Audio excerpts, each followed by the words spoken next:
position to make a run and get it close, and then the circumstances change.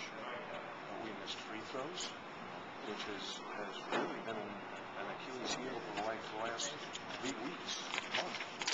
And how do you explain that? When at one time we were the leading field goal percentage shooting team from 2 and 3, and shooting a reasonably good percentage from the foul line, about 67, 68%.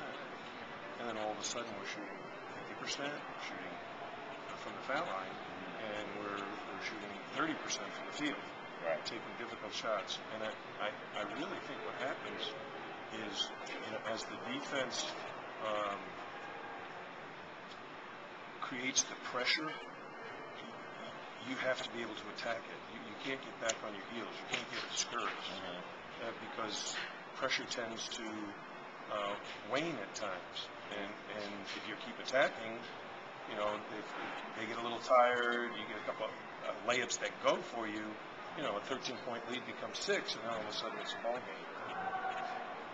You used the word discouraged twice. Yeah. You felt like I looked in our eyes. We were distracted. Like at timeouts, I'd look at the team, try to get their attention, and guys were looking into space, thinking about what had just happened in the past rather than listening and executing. So, you put someone and tell them, okay, you're going to be on the ball, and then he goes and guards a guy who's down the court in the press. Or you tell a guy, hey, you're inbounding, and he runs up the floor and forgets to inbound. So those kinds of mistakes are probably created by stress. Someone really wanting to do well, but their mind is not focused on the present. They're thinking in the past, and they're probably thinking somewhat negatively. Getting discouraged by some things that happen. You want to play your best in big games, and if you don't, you're like frustrated. And I thought we showed our frustration very, very early in the game. How much more dangerous are they because of what Maynard can do and what Sanders can do too? And it's kind of at both ends of the court for both of them. The first thing is in any competition like this, defense is a huge key. The expression that defense wins championships is not just a slogan. It's what happens. The team that plays its defense, executes its game plan very well at the defensive end, normally controls the game. And they've got a guy in Larry Sanders that can eliminate a lot of easy buckets. So now your shooting percentage drops. Their opportunities to fast break become greater. And Eric Maynard, who is, I call him the magician on the break, he's like a magician.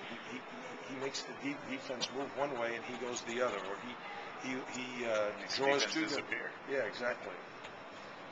And he lobs it, he drops it off, he kicks it out. So I noticed in a lot of tapes, and today he did it a number of times, he'll drive into the lane, he'll actually leave his feet, which you're told not to do until you know where you're going to pass. But because he doesn't know yet quite what he's going to do, he elevates and holds on to see how the defense is going to rotate, and he has the innate ability to then find the right guy, either throw it up to the big guy, kick it out for a three, or even shoot it himself at times. So when you can do all three things, shoot it and score yourself, hit your big guy or hit your three-point shooters, and everybody's used to playing with a guy like that, it makes them very, very, very hard to guard, not only in the open court, but they set so many screens for him, ball screens and motion-type screens, that he's always on the move and you're chasing him. You're never just directly in front of him as he attacks. Not never, but rarely are you just in front of him. They make you chase him, and he's real good on the run. He seemed almost more aggressive from the opening tip today than something. Yeah, we talked about it before the game. Normally, he kind of waits till the second half to get aggressive. When we played him the first time, he didn't wait. We didn't think he'd wait today, and that's why we spent all our time in our pre-game shoot-around, our session with our players to go through the game plan of trying to eliminate all his dribble penetration.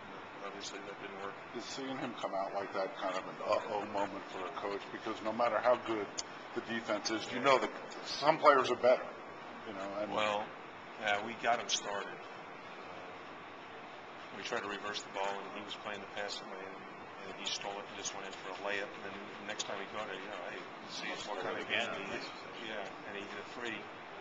And then I think he dumped one off for a bucket. So, once he got it going, he never stopped. What about you guys? You expect to play some more?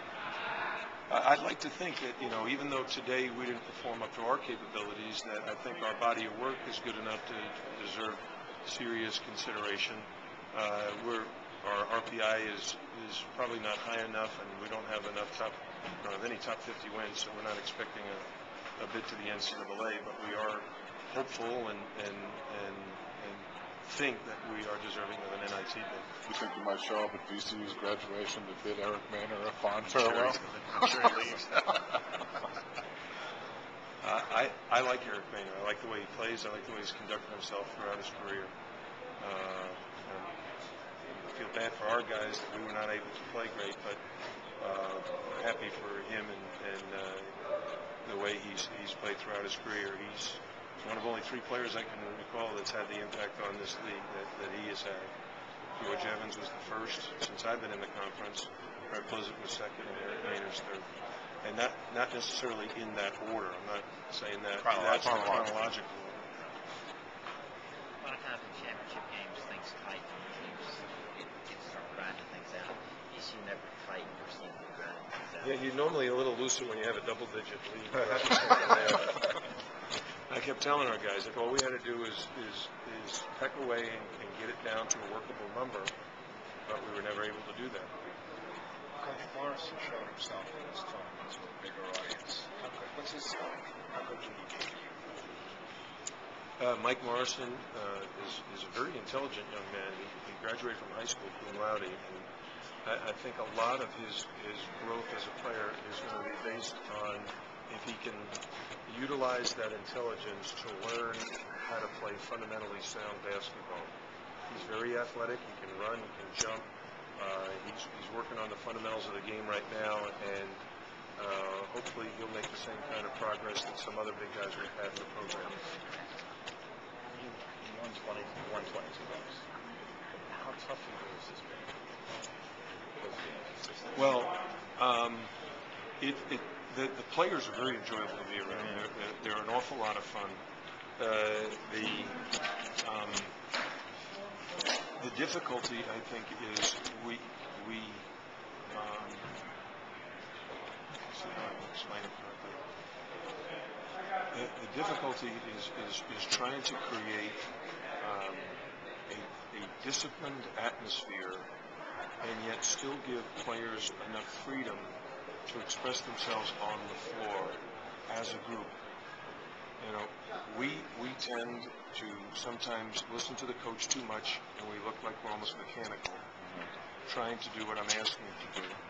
And then other times, it looks like they didn't hear a word I said, and they're just out there, freelancing. And the key to being good is having that balance, where you're organized, but you're also very, very aggressive within that discipline. Hey guys, we gotta move on, so these can come in.